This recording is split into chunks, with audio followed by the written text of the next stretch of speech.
ito yung damit na nakikita ko. Nagla-live yung seller nito. Na sobrang ganda. It's a casual outfit na napakaganda. So, dalawa agad ang kinuha ko kasi ang ganda talaga niya tingnan.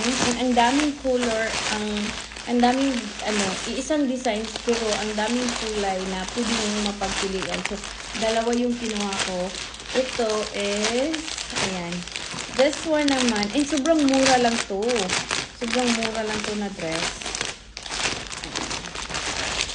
Tada! Oh, diba?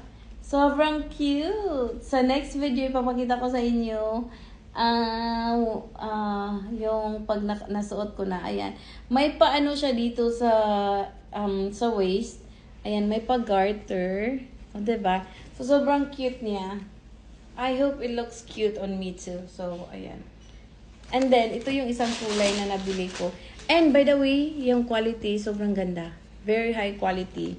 And then, ito yung isang kulay na nabili ko.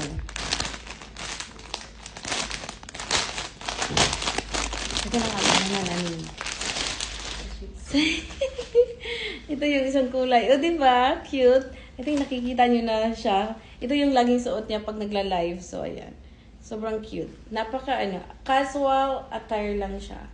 So, ang ganda ng quality by the way. Yung tela niya, sobrang high quality yung tela niya. Ayan, makapal. Ayan, ang ganda. Hindi siya mainit sa katawan, yung tela. Parang polyester yata to. Basta ang ganda. Cute. Ayan. So, i-share ko na lang yung link kung saan ko to nabili. Ang ganda ng dress na to. So, on my next video, isusuot ko. Yan. So, yun lang. Thanks. Bye!